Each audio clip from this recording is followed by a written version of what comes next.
Boa noite, minha Paraíba, frente a frente no ar pela sua TV Arapuã. Diante do indiscutível crescimento do número de casos de Covid, o cenário de incertezas volta a nos assombrar.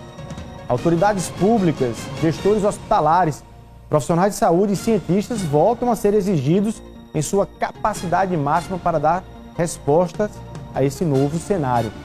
Vamos recorrer mais uma vez ao conhecimento médico e à experiência em gestão hospitalar do responsável pela direção de um dos maiores planos de saúde do Brasil. Estou falando de Walter Ramalho, presidente da Unimed João Pessoa. Também vamos falar no programa de hoje com os secretários adjuntos de saúde de João Pessoa, Luiz Ferreira, e do Estado, o Daniel Beltrame. Tudo isso no programa de hoje, no Frente a Frente. Nós estamos preparados ou não para esse novo cenário? Frente a Frente está no ar.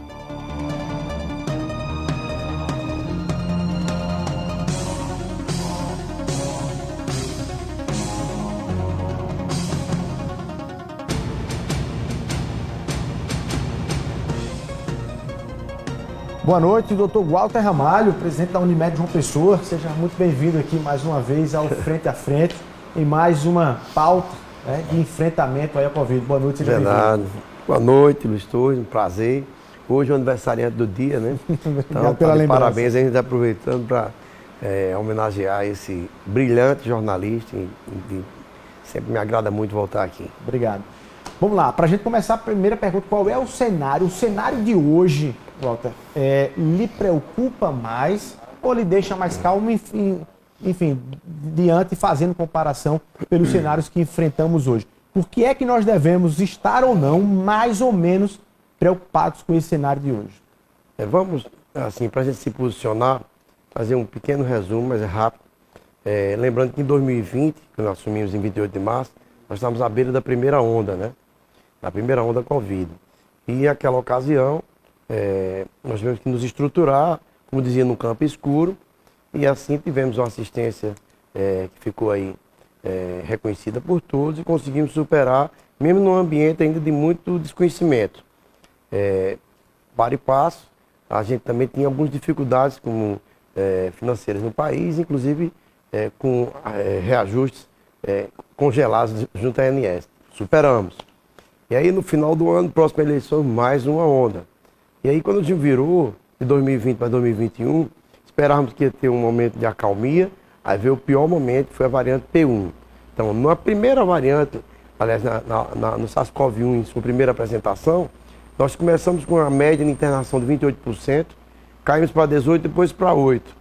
E na variante P1, que foi 21%, em 2021 já ali por volta de fevereiro, março, abril, e ali nós tivemos uma taxa de conversão em internação superior a 20% no seu pico. E agora, a gente veio aí na variante Ômicron, a gente saiu aí de 0,5% para 1%, agora fechou em 2% nessa última semana, sendo 1,2% ao longo da semana. Aí você vai dizer, então ficou muito bom, porque era 18, caiu para 5, foi para 20, agora já está em 1, no máximo chegou em 2. Se você pensar do ponto de vista relativo, nós, em relação à variante P1, é 10 vezes menor a proporção de internados. Mas vamos ver agora o número absoluto. No pico da variante P1, nós chegamos a atender em março, do ano que vem, no ano passado, 235 pessoas internar 48. Só que só essa semana passada nós saímos de 200 para 1.800 atendimentos. 1.800 atendimentos. Dia. Então, se você imaginar que só presencialmente entre o hospital pediátrico e o hospital nosso Alberto Kieser, que é de adulto, somados ali, dá 800 atendimentos presenciais dia. Então, se você imaginar 2% em cima desse número, a expressão muda. Então, é importante que a gente tenha a real visão que o status vacinal do país hoje é outro, que se nós tivermos esse status vacinal na variante P1, teria sido uma catástrofe sem precedentes, porque era impossível você atender a uma repercussão em internação, como fora a época lá na P1, com o volume de infectados como hoje. Existe uma discussão que se coloca que para se avaliar quantos pacientes estão contaminados assintomáticos. Então, no mundo, o mundo varia entre 5% a 80%. Olha como é impreciso. De 5% a 80% das pessoas contaminadas, elas podem estar assintomáticas. Para ter um número mais preciso, precisava testar todo mundo, do mundo inteiro, num tempo só. Isso é inexequível. Ainda tem as variações de países e de áreas. Então, portanto, o que é que eu faria de recomendação? A recomendação é que, mais uma vez, em 2020, nós festejamos muito Natal e Ano e verão, deu no que deu com a variante P1. Agora, em 2021, festejamos de boa Natal, Ano e festas particulares e festas abertas também agora no final do ano e virada em começo de janeiro no verão. E com isso a gente está tendo agora aqui a repercussão dessa exposição com negligenciamento muito grande das medidas sanitárias de prevenção. Isso nós estamos pagando o preço. Agora, Walter, levando em conta os números que você tem lá do Hospital da Unimed, qual é o cenário de não vacinados internados? Qual é esse percentual real dentro lá da Unimed do ponto de vista de se saber da maioria, quem está vacinado, quem não está vacinado, 2 doses, 3 doses, nenhuma dose, esquema vacinal incompleto? Qual é o cenário lá? Isso aí já gerou muita polêmica por aí, até com o Elias aqui, nosso presidente de Fortaleza. E eu volto a dizer o que eu sempre frisei aqui com você, inclusive, que o vírus não é de esquerda nem de direita, ele é só letal. Agora ele está muito mais contagioso, então eu acredito que há uma contaminação assim em rebanho. Quem está nos assistindo, dificilmente tem um familiar aí que não foi acometido. Cada família é uma contaminação assim realmente nunca vista na proporção que a gente está assistindo. Então, o que a gente tem visto, então primeiro dizer que o posicionamento aqui de números não indica nenhum partidarismo por nenhuma das versões que estão aí digamos assim, em destaque aí no dia a dia. O que existe de fato, tá? A gente está vendo muitas internações de pacientes com síndrome pós-Covid, ou seja, são pacientes que já foram atingidos pela Covid, evoluíram com sequela pulmonar, renal, enfim, existe comorbidade importante. Esse interna e pode evoluir, sem dúvida, para um grau de gravidade, porque ele facilmente, ele pela fragilidade, evolui, por exemplo, a uma pneumonia, até com influenza. A gente também vê a presença de pessoas idosas que já podia ter a terceira vacina, o segundo reforço, e que não complementou, a despeito de toda a movimentação de mídia, pessoas públicas, movimentação de instituições públicas, sugerindo que se vacine, mas há ainda uma resistência aí houve uma certa acomodação. Então, as pessoas com quadro vacinal incompleto também têm risco. Então, e as pessoas com quadro vacinal completo geralmente não internam, a não ser que ela tenha comorbidades importantes. Agora, vocês não podem desejar, nenhum de nós, que não seria sensato, uma afirmação aqui perene, definitiva, sobre uma doença que é mutante. A cada 15 dias a gente tem um ciclo, a gente precisa reavaliar a estatística. A cada tempo tem uma nova variante, a gente precisa rever o reposicionamento nosso em relação a isso aí. Então, não existe verdade absoluta, nem na ciência existe, quanto mais na doença mutante. Então, o que existe de consenso é que as medidas preventivas são importantes, nós relaxamos excessivamente. E mais uma vez, após o verão, estamos aqui pagando o preço.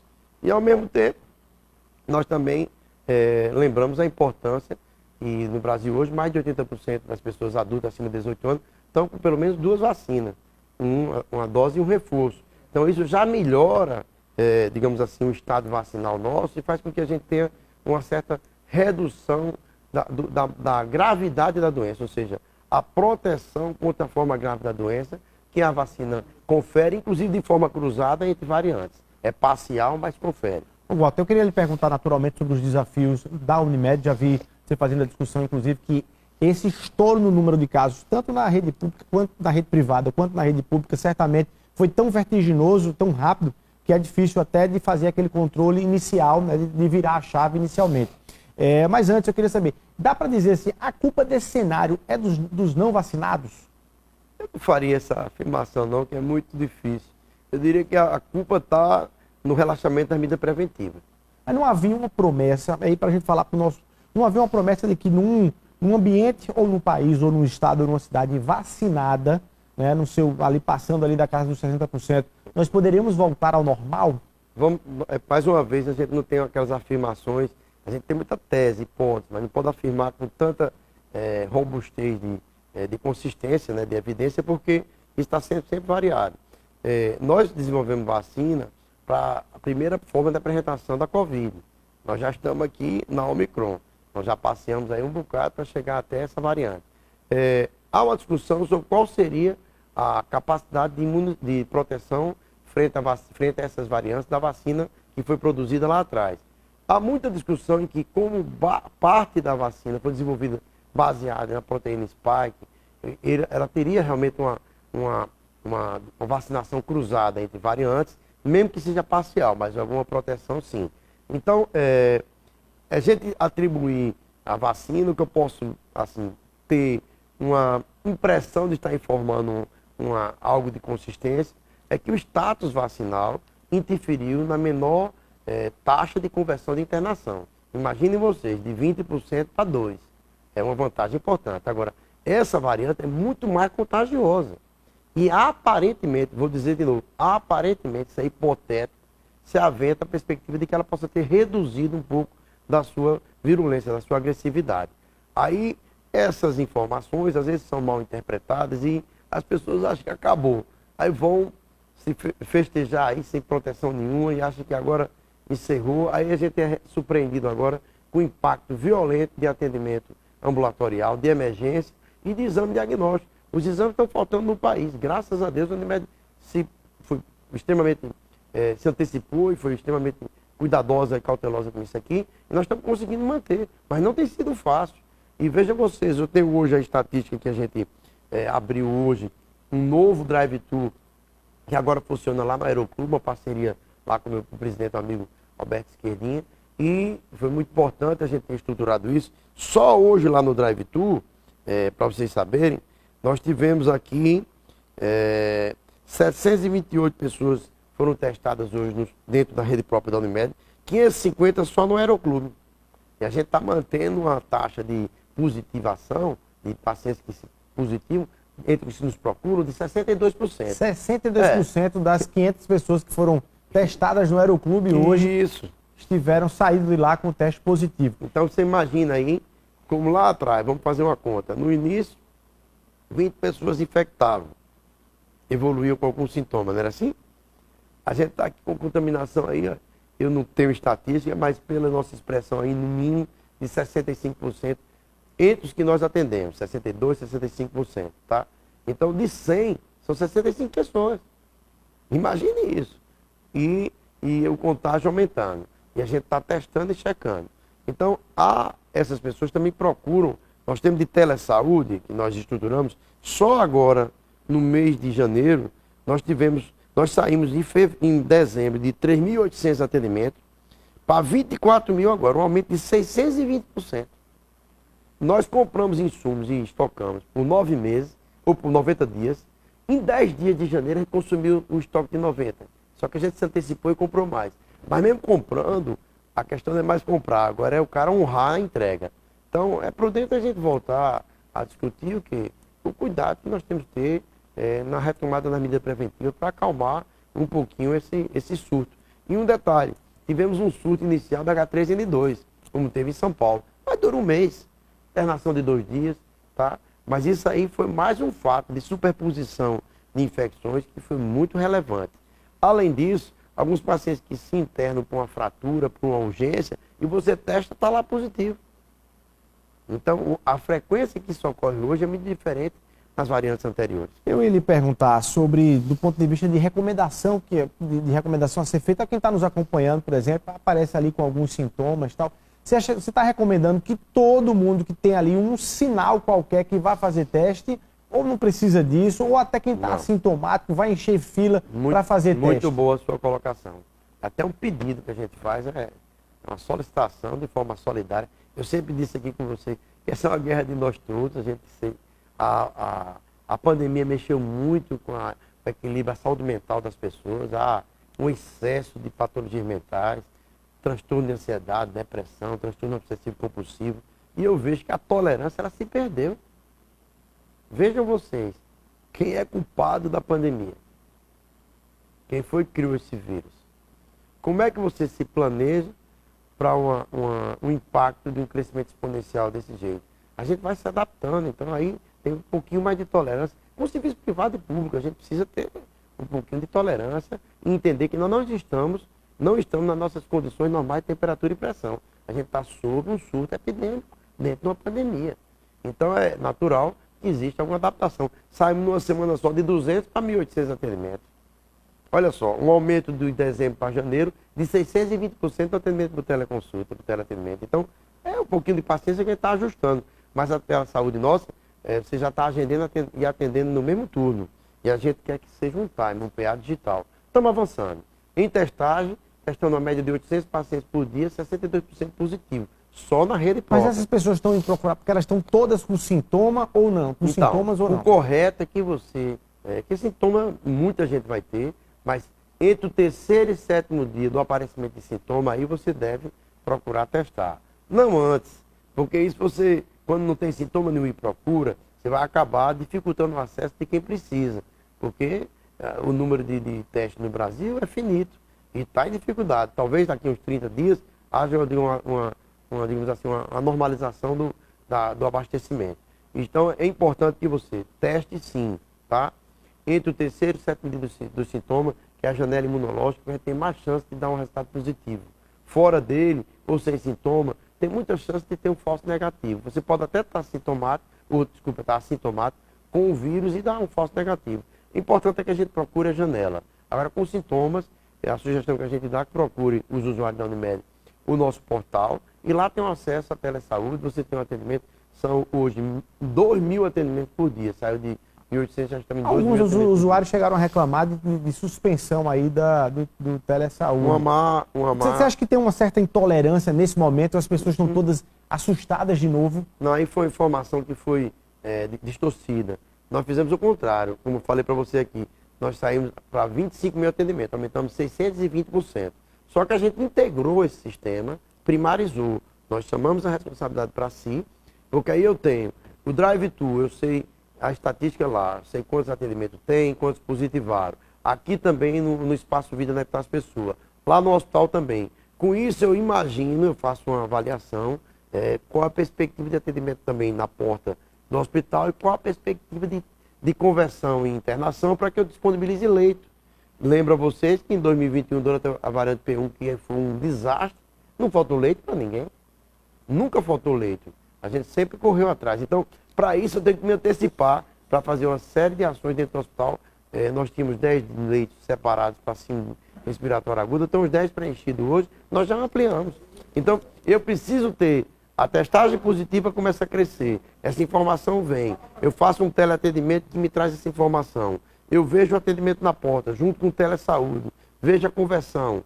Aí eu tenho uma perspectiva de estimativa de leitos e com isso eu trabalho e me antecipo para não faltar para ninguém. Então, integrar esse sistema, a regulação, deixá-lo, as informações, os dados disponíveis para a regulação, me permite administrar melhor e garantir leite para todos vocês. Então, por isso, e também uma boa assistência, inclusive a aquisição de mais exames. Então, por isso, que integrar esse sistema e primarizar foi fundamental para dar mais qualidade. Como dizia Peter Drucker, tudo que pode ser medido pode ser melhorado. Por isso que a gente está integrando os dados. Walter, o que dizer para quem tomou a primeira dose, tomou a segunda, mas não está querendo tomar a terceira dose? E aí eu lhe pergunto o que dizer para essa pessoa, mas eu lhe pergunto assim, o que dizer para uma pessoa que ao longo do tempo todo foi dizer, se tomar 2 doses resolve, mas agora tem uma terceira, tem uma quarta, que ela começa a desconfiar da eficácia da vacina. Eu tive o cuidado de conversar com uma das nossas excepcionais infectologistas, que é a doutora Ana Campanile, e ela pediu, Walter, reforce isso. O esquema vacinal tem que ser completo. São 3 vacinas. A primeira dose e 2 de reforço. Então não parem em 2. São 3. Tanto para a Coronavac, como para a Pfizer, como para a AstraZeneca. Então hoje já tem esse esquema demonstrado. Ela mesmo me confidenciou que vê o esforço exaustivo, às vezes, de agentes públicos sugerindo a vacinação e as pessoas tomando uma decisão individual de não vacinar. Aí eu vou resumir numa frase. Não vacile, se vacine. De novo, não vacile, se vacine. A terceira dose, inclusive. A terceira dose para fazer o esquema completo. Então, esse esquema completo é que vai reduzir, sem dúvida, a chance de você evoluir com uma forma grave. E nós estamos aqui discutindo, será que vai ter mais alguma variante? Quem sabe? Eu já falei isso antes. A África está assim, não foi vacinada. Os países pobres da América Latina e da Ásia também não. Ali são celeiros de produção de vacina, de variantes. Então, eu sempre disse que o mundo, o G20, precisa, já que tem vacina sobrando, ter o cuidado solidário de vacinar essas populações. Senão a gente não vai sair desses ciclos. Tá? Então, Então é provável que a gente viva nessa história de quarta dose, quinta dose e tudo em função de uma parte do mundo que não se vacina e gera ali uma variante. Apesar de que é bom lembrar que o Brasil é campeão de seu histórico vacinal, nós somos campeões de vacinação. Nós temos uma cultura vacinal importante. E é natural que a cada ano a gente vai fazer vacina para H1N1, H3N2, influenza A e B, e também fazer aí para vírus essencial respiratório, Covid, ou seja, aquele pool de vacina que a gente chama vacina antigripe, nós vamos fazer todo ano. É um reforço importante e isso vai entrar na cultura que já era para outras doenças, agora na cultura de síndrome gripal, todo ano se vacinar. Bom, tem relação à quarentena. Tem uma discussão aí no Brasil, se é de 7 dias, se é de 10 dias, fica todo mundo calculando quantos dias, 5 dias e tudo. E de certa forma a gente vê ali as pessoas com esse nível que você está falando de contaminação, faltando trabalho, não podendo trabalhar, às vezes até assintomático, mas testou positivo, não vai para a rua porque não quer, enfim, contaminar ninguém. Qual é a experiência que está apontando para que protocolo? Olha só. Para uma pessoa assintomática, vamos falar primeiro dos assintomáticos. Isso. Testou positivo. Assintomático, vamos lá. A AMD considera, a partir do primeiro dia de sintoma, você conta 7 e vai para a rua. O nosso infectologista... Não, mas assintomático é... Não, a pessoa teve quadro gripal, tá? E testou positivo. No primeiro dia do sintoma, ele conta até o 7º, e a partir daí está livre para sair, na ótica da Associação Médica Brasileira. Agora, vamos lá, o que recomenda nossos infectologistas, que esperam os 10 dias. Então, nós lá no médico estamos tendo esse cuidado. Se eu eu testei positivo Covid e estou sintomático.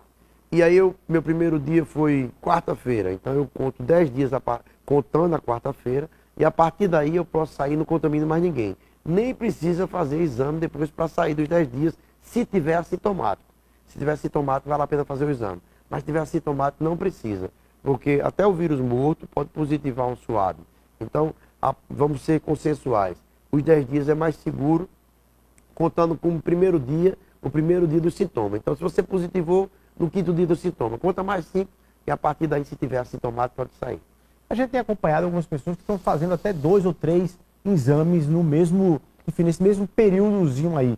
Até gente que teve ali a doença, passou ali alguns dias ali com sintomas, enfim, esses sintomas foram embora e querem testar novamente, enchendo as filas. Você recomenda também essa nova testagem? Eu queria fazer um apelo para vocês ter um pouco mais de cautela, porque o tratamento basicamente do Omicron, sobretudo para quem está vacinado, são sintomáticos, né? Hidratação, repouso e o tratamento da temperatura, usar antitérmicos e também, quando eventualmente evolui com infecção secundária, usar um antibiótico quando evolui, tá? Corticoide não é recomendado, isso ficou para trás no início da doença, na fase que a gente chamava de tempestade inflamatória, mas hoje tem que, sobretudo, fazer uma avaliação médica para individualizar seu tratamento. Então, esse é o conceito geral. Então, quando você faz exame, sabendo que não é necessário, mas apenas para atender a uma demanda pessoal, eventualmente de angústia, ansiedade, pense que vai faltar para alguém.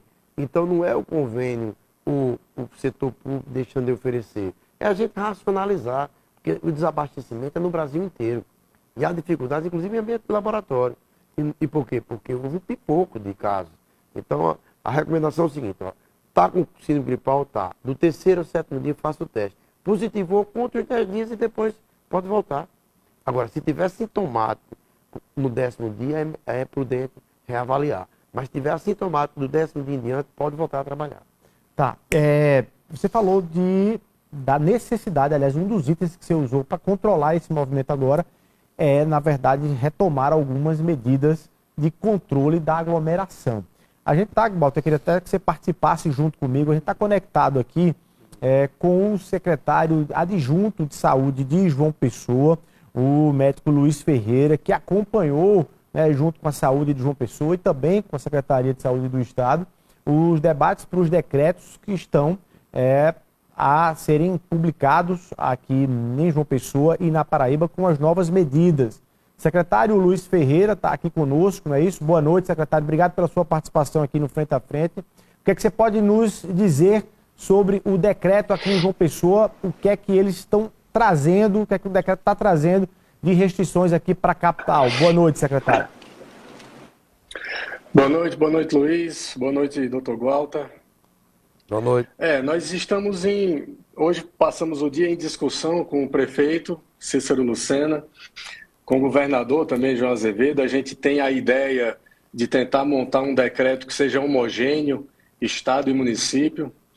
E o que o doutor Walter falou, ele foi muito feliz ao dizer que o vírus, realmente essa cepa atual, ela aparenta ter uma virulência menor, ou seja, causa doenças menos graves, e aí a gente não tem a ideia certa se isso é menor virulência ou esquema vacinal, provavelmente uma combinação dos dois.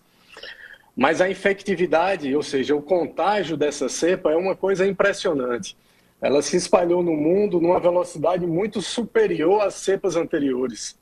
Então, como o Dr. Walter disse, se nós não tivéssemos o esquema vacinal, ou se essa cepa tivesse uma virulência maior do que a que a gente tem evidenciado, seria uma tragédia, né? Então, existe sim uma tendência importante de aumentar as restrições, principalmente de eventos, talvez aumentar as restrições também de ambientes fechados, como restaurantes, lanchonetes, E existe um consenso de exigência também do passaporte vacinal das crianças, agora na volta às aulas, obviamente com tempo para adaptação dos pais e responsáveis, mas a tendência, Luiz, é que a gente tente segurar um pouco agora para colher os frutos mais adiante. Tá, secretário, então, pelo que eu estou entendendo, o decreto está saindo com restrições em relação a eventos. Aí eu quero lhe perguntar, restrições do ponto de vista de proibir e vedar a realização de eventos ou reduzir a capacidade, voltar que, olha, só pode evento com 100 pessoas, com 200, enfim, com 200 pessoas. Primeiro, em relação a eventos, vedá-los por completo ou só reduzir? No caso dos restaurantes também, é uma questão só de capacidade, voltado dos 70% para menos, ou também reduzir o horário de funcionamento? E aí lhe pergunto, eventos, restaurantes, e lhe pergunto, escolas e universidades, aulas presenciais estão ameaçadas nesse novo decreto? Não, em relação às aulas presenciais, a gente ainda não bateu o martelo em relação a fechar ou deixar num ambiente exclusivamente online. Não, as aulas terão aulas presenciais, obviamente que essas aulas presenciais, elas seguirão protocolos mais rígidos de controle, né? Então, a própria exigência por parte das escolas em relação ao cartão vacinal é um fator importante, até polêmico, eu diria, mas como o ato de vacinação é um ato comunitário, a gente precisa entender que as decisões, elas são comunitárias, elas têm responsabilidade sobre o comportamento da população. Em relação aos eventos, a tendência da prefeitura, o que a prefeitura quer é reduzir a capacidade. Reduzir a capacidade entre 50%, 50% a 60% e exigir o teste, né? Não só exigir o cartão vacinal, mas exigir o teste negativo. Inicialmente a gente pensou em não aumentar restrições de bares e restaurantes, mas como existe essa infectividade tão gritante, então é provável que a gente também tenha restrições maiores para bares e restaurantes, não em relação a fechar, isso eu estou falando do decreto municipal, o decreto estadual pode ser mais bem explicitado pelo Estado, mas como eu falei, existe essa tratativa da gente tentar fazer um decreto junto, homogêneo, organizado, então não fechar, mas limitar de forma importante. Secretário, pelo que você está dizendo aí, então, já nesse decreto já se vem com a cobrança por parte dos pais e mães em relação a apresentar na matrícula dos seus filhos de 5 a 11 anos o passaporte da vacina. Lhe pergunto isso na rede pública e privada? Aí a recomendação será rede pública e privada. Obviamente que a gente não vai fazer isso de uma forma repentina, estabalhoada. A gente vai fazer um tempo, provavelmente 60 dias, para que haja uma adaptação, para que haja um consentimento mais organizado dos pais. É preciso entender que a vacina ela é ainda uma ação incipiente quando a gente fala de Covid-19, no público infantil especificamente, e obviamente que isso não pode ser imposto, isso não pode ser colocado de forma impositiva. Então, nós teremos várias conversas com associações de pais, professores, donos de escolas, onde nós vamos orientar e a gente pretende implantar isso de forma paulatina, mas muito séria, com muita seriedade e com muito rigor. Tá, secretário, permanece aí conectado, só para eu fazer aqui uma pergunta ao doutor Walter, porque eu também quero que você quero que ele faça uma observação e também você a responda. Doutor Walter, alguma observação aí para essa perspectiva do decreto, mas eu quero lhe perguntar se está na hora de se cobrar o passaporte com 3 doses. Pergunta a Walter para depois perguntar ao secretário. Você acha que saudar o secretário, né? Colega intensivista, sabe o que está falando. E a gente precisa de ajuda. Eu acho que a primeira palavra de ordem é tolerância. Eu acho que a gente precisa reduzir essa intolerância que a gente vê nas ruas, tá? Tolerância a tudo que se faz. Então a gente está lutando, uma pandemia difícil, e buscando alternativas para se adaptar melhor a cada contexto. E o que eu coloquei no início, não podemos exigir afirmações definitivas para uma doença mutante. Se ela muda a cada tempo, uma cepa tem uma característica própria, muda por região, a mesma cepa tem características diferentes em países e regiões de tempos diferentes. Então, a gente precisa ser um pouquinho mais tolerante para a adaptação dos gestores privados e públicos. Não é fácil o que a gente está enfrentando. Eu acho que primeiro pedir à população que tenha um pouquinho de tolerância. Falando do setor privado, nós, em todo o tempo, não faltou leite para ninguém, lutamos de manhã, de tarde, de noite, de madrugada, passamos pelos momentos mais difíceis, quando o status vacinal era ainda incipiente, era muito inexpressivo. Hoje nós estamos em outra situação, de novo, graças a esse status vacinal, e a gente precisa, digamos assim, convergir. A gente precisa conversar mais, a população precisa, porque está muito acirrada a discussão, tá? E muito politizada também, no termo técnico sanitário. Estou falando com o secretário, um colega médico. Então a gente entende que tem que separar um pouco a ciência da política. Agora a política, ela se alimenta da ciência para definir políticas públicas. Então a gente precisa ter um pouquinho de tolerância e saber, não posso cobrar de Luiz aqui uma decisão definitiva, assertiva, absolutamente correta. É capaz de ele tomar um monte de pancada depois daqui do programa, por isso ou por aquilo. A gente precisa conversar e dizer assim, vamos lá, para esse momento, o que é mais sensato? O que é que a gente pode decidir? Ele mesmo já falou, parabenizo, de forma escalonada, algo precisa ser feito. Essa discussão ainda demanda... A gente tem muitas perguntas da pandemia e poucas respostas. E as respostas que a gente tinha são questionáveis. Então a gente tem que estar... A ciência não é um ambiente de absoluta convicção. Não é como matemática 1 mais 1 igual a 2. Então a gente precisa buscar informações de onde já se passou a doença, de instituições sérias, de revistas sérias, de impacto importante, e a gente sabe que tem um nível de evidência e de comprometimento com a verdade. Então, a gente não discutiu a questão da criança, discutiu o quê? Os 7 milhões que foram vacinados e acompanhados pelo órgão central de controle de doença e prevenção americano. Então, por isso que... mas eu também digo que nada impositivo agrega, nada impositivo alcança, digamos assim, a adesão espontânea. A gente precisa que a população escute os dados, as informações que a gente está passando, faça a sua triagem, ninguém é dono da verdade, mas nós estamos preocupados com saúde e bem-estar coletivo. E com isso, seja no serviço público, seja no privado, nós temos uma responsabilidade sobre isso aí. Então não podemos ficar parados. Algo precisa ser feito. Agora a gente quer fazer conversando com vocês para chegar no ponto de convergência, de harmonia, para que ninguém se sinta invadido na sua privacidade, nem também a gente assista um disparate desse, um volume gigantesco de Omicron, e a gente fica aqui achando que pode ficar na zona de conforto. Não é prudente. Secretário, igrejas e comércio estão fora desse decreto. Agora. Inicialmente sim, Luiz. A gente teve um impacto, aí é o que o Dr. Walter falou, nós precisamos ter um bom senso e um cuidado importante agora ao tratar desses temas. Nós temos um impacto importante econômico, que isso já vem se arrastando há 2 anos, estamos entrando no 3º ano. A terceira onda, 3º ano.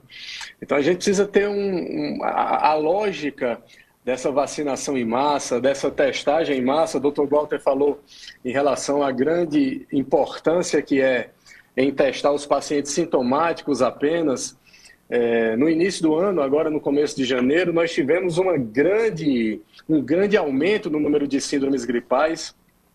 Praticamente triplicamos os nossos atendimentos nas unidades de pronto atendimento, que a gente atendia 200 pessoas por dia, começou a atender 600, então superlotação.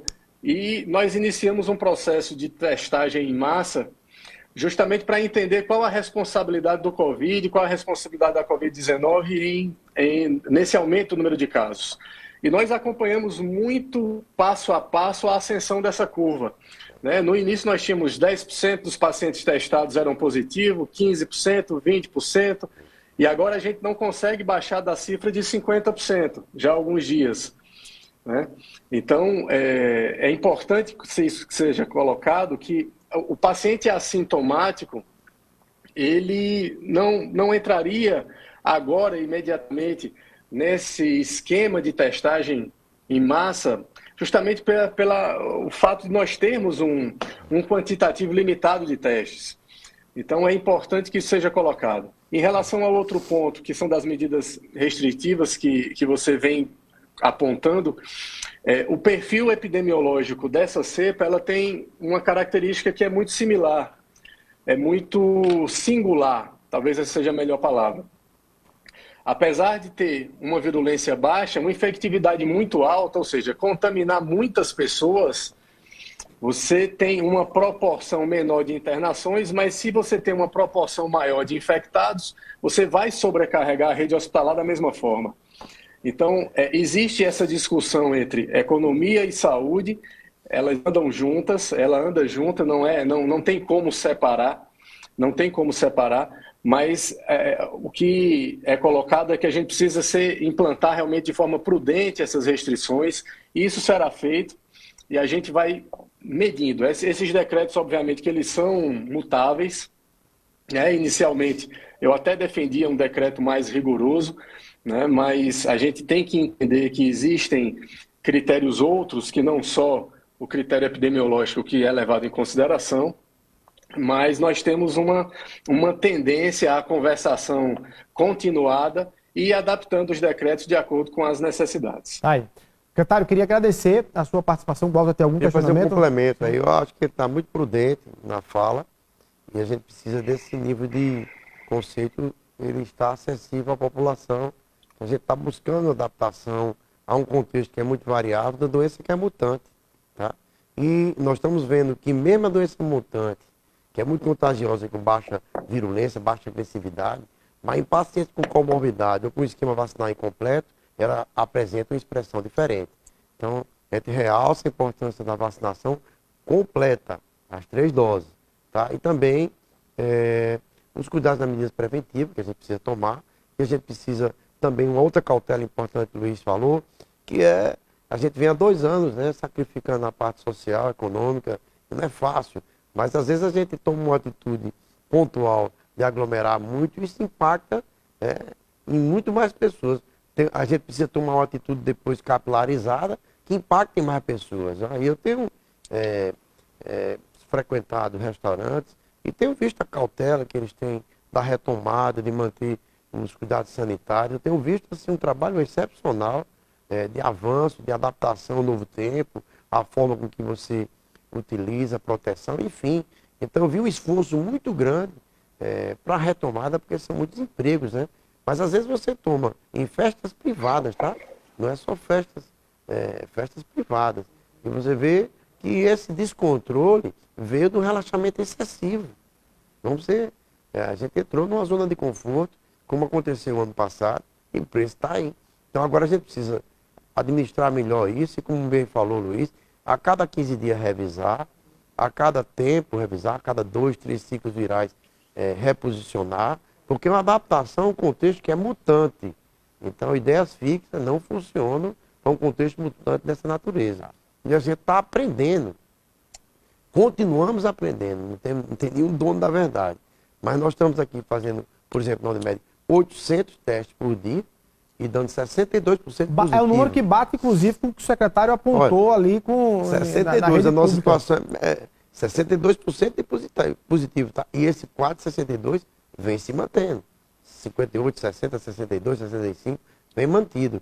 E a gente também testa há 2 anos, desde que começou há 1 ano e meio, a retomada das cirurgias eletivas, que hoje tem um volume 5 vezes maior do que pré-pandemia. Nós temos 330 pedidos de cirurgias por dia. 330 pedidos, quando no passado eram 70. Então, uma coisa louca. E a gente correndo para dar conta, só para terminar, a gente testa todos que vão operar lá no Hospital Dona Média. Hoje mesmo 3 foram suspensos por estarem contaminados e assintomáticos. Então, há realmente uma cautela a ser tomada no uso dos testes para que não haja um desabastecimento.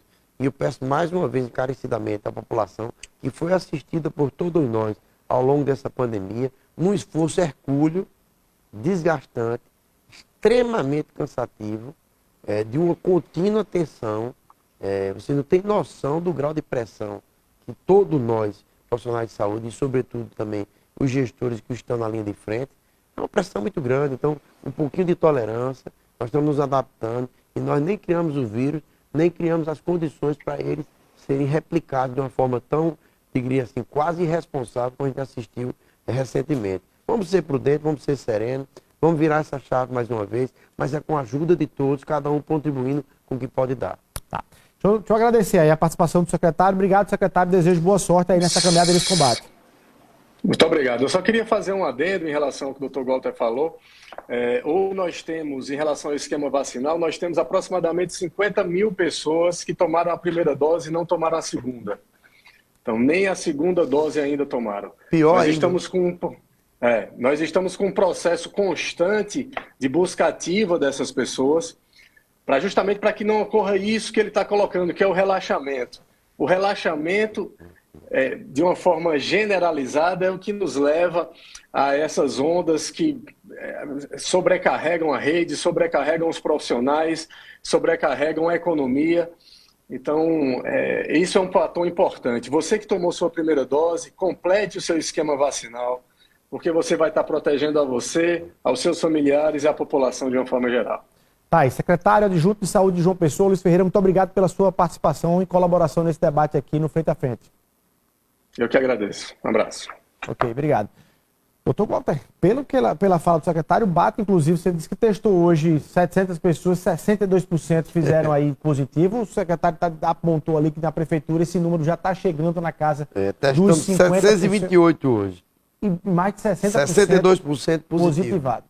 E tem a prefeitura bate ali mais ou menos nessa regra da rede pública. Até mesmo está chegando aí. 50, gente, eu acho que agora, talvez... eu lhe pergunto, você aprovou aí o anúncio das medidas por parte do secretário e quero lhe fazer, ele anunciou aqui a história do passaporte da vacinação, quero lhe perguntar sobre vacinação de criança. Inclusive tem um dado da Unimed que a gente colocou aí na tela, uma pizzazinha ali falando sobre o número de atendimentos adultos e pediátricos, um número pequeno em comparação a adultos, para que quem está nos acompanhando, se é para pegar o filho mesmo e levar para essa vacinação. Mas você responde isso daqui a pouquinho, a gente vai rapidinho no intervalo comercial e volta daqui a pouquinho.